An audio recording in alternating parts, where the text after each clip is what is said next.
নমশ্রী জ্যোতিরাজায় বিবেকানন্দ সুরায়ে সচ্চিৎ সুখ স্বরূপায় স্বামিনে তাপহারিণে। আজকে একটু স্বামীজির কথা দিয়ে শুরু করি। স্বামীজির যথেষ্ট সচ্ছল পরিবারের সন্তান। তার পিতা বিশ্বনাথ দত্ত ছিলেন নামকরা উকিল। অনেক মানে আত্মীয় স্বজনের দেখাশোনা করতেন, ভরণ পোষণের ভার ছিল। তিনি যখন মারা যান কিছু রেখে যেতে পারেননি। স্বামীজি চাকরির জন্য খুব চেষ্টা করেছেন, অনেকদিন না খেয়ে থেকেছেন, জল খেয়ে পান এসব খেয়ে ঢুকেছেন বাড়িতে। আবার বিদ্যাসাগরের স্কুলে একটা হেডমাস্টারের চাকরি পেয়েছিলেন, কিন্তু বিদ্যাসাগরের জামাই স্বামীজিকে পছন্দ করতেন না, সেই চাকরিটাও চলে যায়। বিদ্যাসাগর কিছু না দেখেই বলে দেন নরনকে, তাহলে আসতে বারণ করে দাও। এবার যখন উনি দক্ষিণেশ্বরে যাচ্ছেন তখন মা কালীর কাছে গিয়ে কি চাইছেন? জ্ঞান দাও, বিবেক দাও, বৈরাগ্য দাও। কারণ তিনি মা কালীকে দেখতে পাচ্ছেন, তার কাছে গিয়ে তিনি চাকরি দাও, টাকা দাও বলতে পারেন। নরেন্দ্রনাথ চেয়েছিলেন যে, ঠাকুর জিজ্ঞেস করেছিলেন তোর কি ইচ্ছা? বলছে আমি সারাদিন সমাধিস্থ হয়ে থাকবো, মাঝে মাঝে একটু মানে খাবার গ্রহণ করে আর দেহ ধারণটা করব। তখন ঠাকুর কিন্তু ভৎসনা করেছিলেন।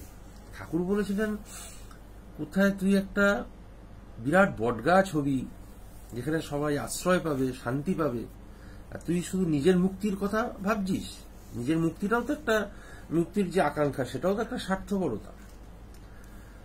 তো স্বামীজি তার গুরুর আদেশ শিরোধার্য করে সারা ভারত ঘুরে সব ধরনের পরিস্থিতি, কখনো ধনীর বাড়ি, কখনো রাজার বাড়ি, কখনো গাছতলা, কখনো পর্ণকুটির, কখনো রাস্তায়, কখনো ভালো খেয়ে, কখনো কিচ্ছু না খেয়ে এই যে ভারতটা চিনলেন। তারপর উনি যখন কন্যাকুমারিকায় গিয়ে ধ্যান করছেন, উনি ধ্যান করছেন ভারতকে কিভাবে জাগানো যায়, ভারতের উন্নয়ন কিভাবে ঘটানো যায়। স্বামীজি গেলেন আমেরিকা, সেখানে শিকাগো যে সম্মেলন, সে নামটা এখন স্বামীজির জন্যই লোকে জানে, একটা রাস্তাও আছে স্বামীজির নামে। তিনি যখন ফিরছেন, মাদ্রাজের জেলেরা আলো জ্বালিয়ে আনন্দ করছে, তখন স্বামীজির শিষ্য নিশ্চয়ানন্দ সুরজ রাও জিজ্ঞেস করছেন কি হয়েছে। তো ওরা বলছে জানতা নেহি জগৎগুরু আ গেয়া। তো ওরা বুঝতে পেরেছে, যেমন ভাবে বৃন্দে বুঝতে পেরেছিল যে বাবা মাস্টারমশাইকে বলেছিল যে ও সব তো বই তো সব ওনার মুখে, ঠিক আছে। সাধারণ মানুষরা এগুলো বুঝতে পারে, একটু বেশি জ্ঞানী পণ্ডিতরা বুঝতে পারে না তাদের ইগোর কারণে। কারণ তারা ভাবে যে আমি যেটা ভাবছি ওটাই শেষ কথা, ওর বাইরে কিচ্ছু নেই। আর এখনকার কিছু জ্ঞানী পণ্ডিত আছে এই সমস্ত মানে কিছু বিতর্কিত বই বের করে যাতে নিজেদের ভরণ পোষণ হয়। এমনি বই বেরোলে তো বিতর্ক হবে না। স্বামীজি মানে ভারতবর্ষ, স্বামীজি ভারতবর্ষের ঘনীভূত রূপ। এই যে সংঘ প্রতিষ্ঠা, বেলুড় মঠ স্থাপন, এই যে তার কার্যকলাপ, এরকম কোনো দিন ভারতের আধ্যাত্মিক ইতিহাসে একটা সন্ন্যাসী সংগঠন তারা সংসারীদের সাথে কাঁধ মিলিয়ে সমাজের শিক্ষা, স্বাস্থ্য থেকে শুরু করে সবকিছু নিয়ে ভাবছে, এবং বন্যা ত্রাণ থেকে শুরু করে সমস্ত ধরনের ত্রাণে ঝাঁপিয়ে পড়ছে। এছাড়া তারা সেলফ হেল্প গ্রুপ চালাচ্ছে। এত কিছু কর্মকাণ্ড স্বামীজি শুরু করে দিলেন। তো কোথা থেকে কোথায় চলে যায় সবকিছু। তা স্বামীজি বলছেন 1897 সালে বলছেন যে আগামী 50 বছরের মধ্যে ভারত স্বাধীন হবে, তারপরে চলবে চরম অবক্ষয়ের যুগ। এরপর ভারত আস্তে আস্তে ফিরে তাকাবে এবং ভবিষ্যৎ ভারত অতীত ভারতের গৌরবকে ছাপিয়ে যাবে। আমরা কিন্তু আজকে 2025 সালের জুলাই মাস, ভবিষ্যমালিকা পুরাণ অনুযায়ী 2032 সালে যুদ্ধ হবে। সেই যুদ্ধে 13টি মুসলিম কান্ট্রি এবং চীন ভারত আক্রমণ করবে। সেই যুদ্ধ হবে কুরুক্ষেত্রে, তৃতীয় বিশ্বযুদ্ধ শেষ হবে, সনাতন ধর্ম প্রতিষ্ঠিত হবে। সনাতন মানে যা শাশ্বত, যা চিরন্তন, যা ছিল, যা আছে, যা থাকবে। স্বামীজি বলেছিলেন ভবিষ্যতের ধর্ম বেদান্ত, কারণ বেদান্তের মধ্যে আপনি 3টে ভাগ পাচ্ছেন, দ্বৈত, বিশিষ্টাদ্বৈত, অদ্বৈত।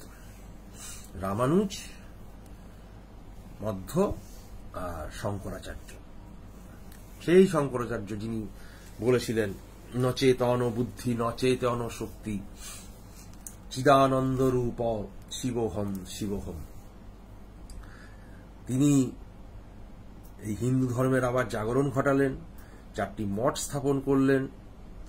হ্যাঁ, মাত্র 32 বছর বয়সে তিনি চলে যান। তার অবদান সারা জীবন পৃথিবী মনে রাখবে। তারপরে এসেছেন চৈতন্যদেব, তারপরে এসেছেন শ্রীরামকৃষ্ণ, মা, স্বামীজি। মানে এরা একই কায়বুহ বলে একটু ঘটনাটাকে, যে একই উদ্দেশ্য সাধনে কায়াকল্প এরকম আর কি 3টে দেহ বা কতগুলি দেহ তারা ধারণ করে নেয়। তা 1835 সালে যখন মেকলে বললেন যে এরকম শিক্ষা পদ্ধতি দরকার, তিনি তো জানতেন না যে 1836 সালে এক অখ্যাত গ্রাম কামারপুকুরে এক মানুষ জন্ম নেবে, যিনি পূজারী হিসেবে কাজ করবেন দক্ষিণেশ্বর মন্দিরে, এবং যার দ্বারা প্রভাবিত হবে সমগ্র সমাজ। সমস্ত ইয়ং ছেলেরা সেখানে আসছে, সমস্ত বিয়ের সবাই আসছে, তারা নতুন ভাবাদর্শ পাচ্ছে, তারা নতুনভাবে বাঁচার পথ খুঁজে পাচ্ছে। এই ঘটনাটা ঘটেছিল। এবং ঠাকুর কি বলেছিলেন যে এই ঠাকুরের নিজের মূর্তি, যে এই মূর্তি ঘরে ঘরে পুজো পাবে। দেখুন সব ঘরে ঘরে পুজো পাচ্ছে মোটামুটি। বলেছিলেন নরেন শিক্ষা দেবে, তা স্বামীজি তো শিক্ষাই দিয়েছেন। আর শারদামাকে সম্বন্ধে বলেছিলেন যে, মানে ওনার শাশুড়ি মা বলেছিলেন যে একটা সন্তান হলো না, তখন ঠাকুর বলেছিলেন ও এত সন্তানের মা হবে যে মা মা ডাকে অস্থির হয়ে যাবে। দেখুন মিলিয়ে সবাই মা বলে ডাকছে শারদামাকে।